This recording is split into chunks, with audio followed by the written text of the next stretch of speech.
everybody. I'm Miss Becky. Welcome to Godly Play. Are you ready to come in and join the circle? Are you ready? Come on in.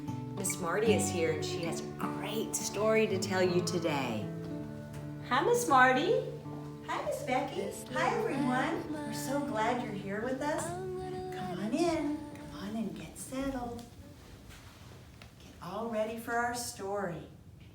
All right, remember, the first thing we do each week is change the calendar.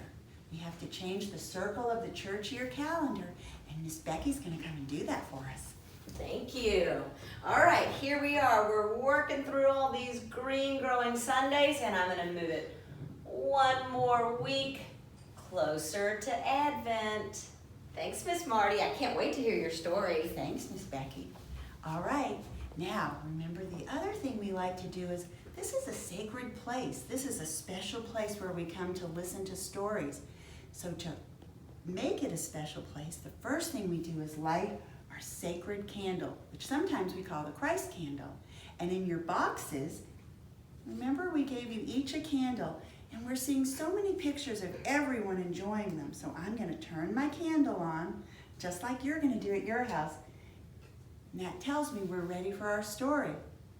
Today's story takes place in the desert. Remember, the desert's a dangerous place. We're going to look for that desert box. Let's see where it is so that you'll know where it is when you want to come back and tell a story again. I think it's right over here.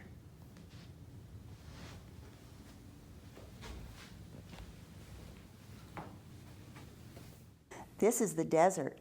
It's not the whole desert, it's just a piece of the desert. We need the desert in our room because so many stories with the people of God happen in the desert. The desert is a dangerous place. It almost never rains in the desert, so it's really hard for anything to grow there, and there's barely any water to drink. People die without food and water. When the wind comes, it blows the sand and the shape of the desert changes. The people lose their way. Oh, the desert's a dangerous place. You really need to be ready before you go into the desert. The people of God were living in a place where the rains didn't come. The crops had no water, and so they couldn't grow. And there was no grain to grind up to make bread. Everyone was hungry, and the children cried in their sleep. So their mothers and fathers decided to take the children and go to a new land where there was lots of food. They had to go, even if it meant crossing the desert. So they began their journey. It was hard in the desert, but they had to keep going. They were going to the place called Egypt. In the land of Egypt, the king was called the Pharaoh. When the people came to the land of Egypt, they found lots of food, there was work to do, but the Pharaoh trapped them. He wouldn't let them go home again. They had to do what the Pharaoh said. They had to live where the Pharaoh said. They had to get up when the Pharaoh said get up. They had to go to bed when the Pharaoh said. They had to eat what the Pharaoh said, and they had to do the work that the Pharaoh said. They had to do everything that the Pharaoh said. They were slaves. One of the people, whose name was Moses, went to the Pharaoh and he said, "Let my people go." And the Pharaoh said, "No." Moses went back many times, and each time he would ask the Pharaoh, "Let my people go." And every time the Pharaoh said, "No." Then many strange things started to happen in the land. And Moses kept asking, and each time the Pharaoh said, "No." then something terrible happened. The oldest boy in each Egyptian family died, even in the family of the Pharaoh. The oldest boys in the families of the people of God didn't die because the people had a mark on their doors over their houses. They put the blood of the lamb there. The angel of death passed over them. Moses went back to the Pharaoh and he said, "Let my people go." And this time the Pharaoh said, "Yes." So the people were so excited. They hurried and they gathered everything that they could carry. And they baked bread for their journey. There was no time to put leaven in the bread so that it would swell up and get big and fluffy like the bread you buy in the store. It was flat. You can still eat this bread today. Look, this is it. It's called matzah. Whenever you taste it, you can still taste this story. The people went as fast as they could. They were afraid that the Pharaoh would change his mind. Suddenly, they heard the sound that they didn't want to hear. The ground began to shake. The Pharaoh's army was coming after them. The beating of the horses' hooves and the rolling of the chariots sounded like thunder.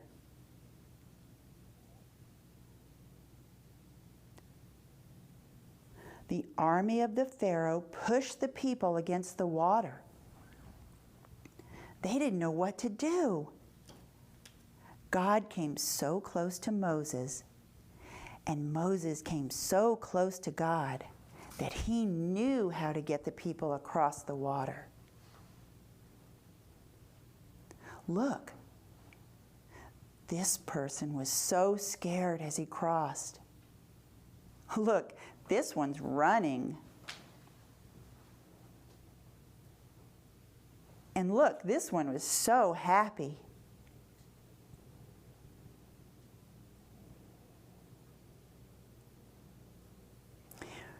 When all the people were safe on the other side, the water closed behind them, and they were free.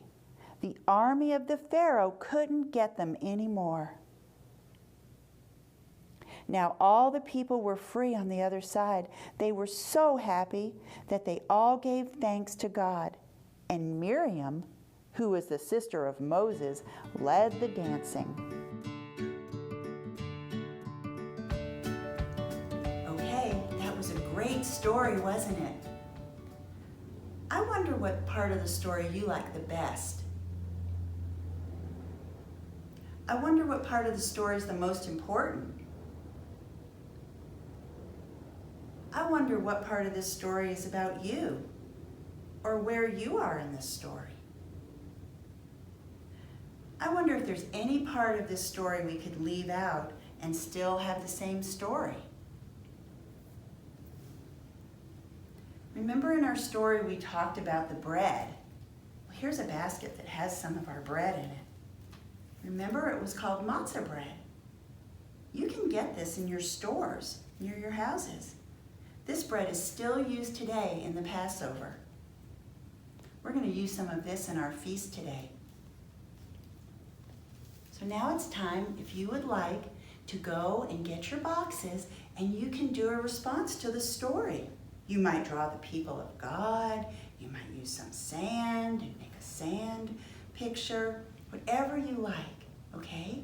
And after that, you might want to have a little feast. And when you have your feast, remember to always thank God for everything you have.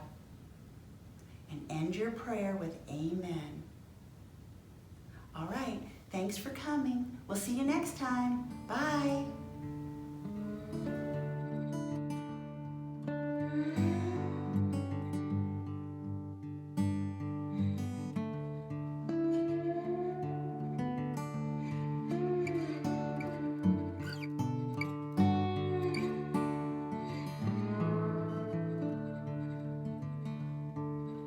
This little light of mine, I'm gonna let it shine.